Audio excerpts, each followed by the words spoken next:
closed his eyes and allowed himself to go back in time, something he rarely did.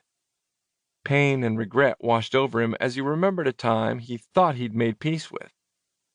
Thinking about it now, yeah, it sucked. But then, I didn't realize how bad it was and what it would eventually do to me. I know that sounds weird, but after struggling through miserable days of school, I came home and locked myself away from my parents' fighting and the world, and I didn't interact with anyone. My mother finally left, and my father was pretty much incoherent when there was beer in the house, which was almost always. So books and the television became my companions. I loved crime shows, and I immersed myself in them. And then, when I'd exhausted all the television shows, I read. A lot. But on television and in books, one thing was consistent. I never found any characters I could identify with.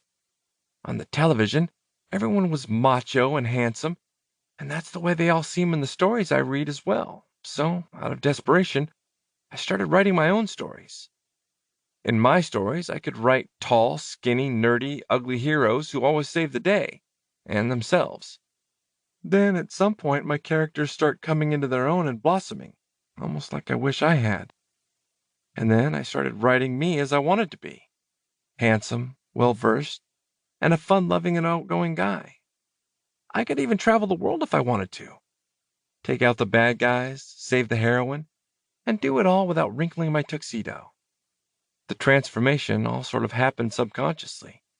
One day nerd hero, the next Jack Robbins. Loneliness, fear, and isolation slowly crept back into Bay's consciousness.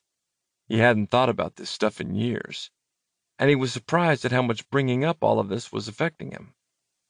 When he opened his eyes, a single tear escaped and slid down his cheek. But before Bay could wipe it away, King leaned over, rested his hand on Bay's chest, tilted Bay's head back, and brushed the tear off his cheek with his thumb. He then pressed his lips on the exact spot of Bay's cheek where the tear had been and held them there. No one had ever brushed away even one of the many tears Bay had shed as a young boy, and here he was being comforted by a stranger. It was probably one of the single most caring things anyone had ever done for him. When King pulled back, Bay locked eyes with him, and King's expression was etched with undeniable concern. Bay lost all control of his senses, gripped King behind the neck, and pulled him closer until their lips met. King melted into the arms and deepened it once more. All sorts of things were going through Bay's head, but he was unable to stop himself. King tasted of scotch and chewing gum, and the combination was like a soothing medication. King started unbuttoning Bay's shirt, but when he got to Bay's waist, Bay panicked, came to his senses, and stopped him. He pushed King away. "I'm sorry, I can't do this."